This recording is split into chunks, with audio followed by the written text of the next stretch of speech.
গাজায় চলছে যুদ্ধবিরতির দ্বিতীয় ধাপ, তবুও যেন থামছে না ইসরায়েলের ষড়যন্ত্র। যুদ্ধবিরতির শর্ত অমান্য করে নিয়ন্ত্রণ রেখার সীমানা আরও বাড়িয়েছে ইসরায়েল।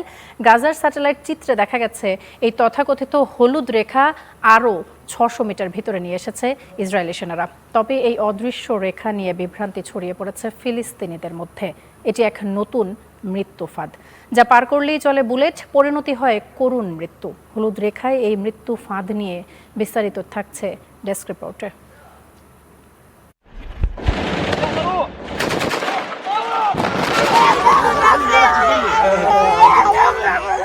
গাজায় এভাবেই নিভে যায় দুই ফিলিস্তিনির প্রাণ। তাদের অপরাধ না জেনে কথিত হলুদ রেখা পার করা। কে জানতো রেখার ওপারে অপেক্ষা করছে মৃত্যু।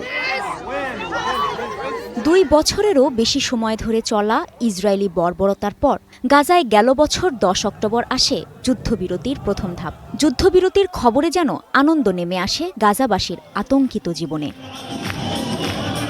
কিন্তু মানুষের এই আনন্দ বিষাদে রূপ নিতে সময় লাগেনি, কারণ যুদ্ধবিরতির পর এ পর্যন্ত গাজার কথিত হলুদ রেখা পার হবার অজুহাতেই ৬২ জন ফিলিস্তিনিকে হত্যা করেছে ইসরায়েলি সেনারা।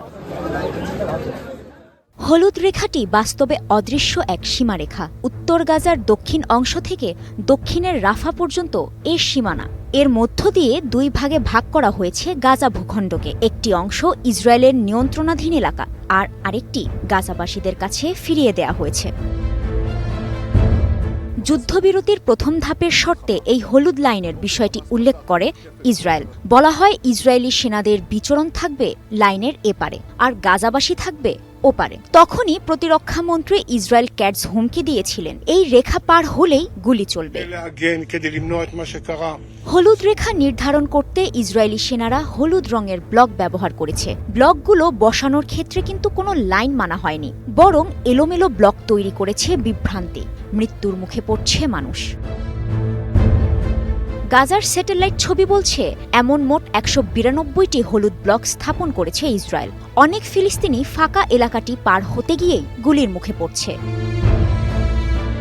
সম্প্রতি হলুদ রেখার এই সীমানা নিজেরাই ভাঙছে ইসরায়েলি বাহিনী। ব্লকগুলো ঢোকানো হয়েছে গাজার আরও ভেতরে।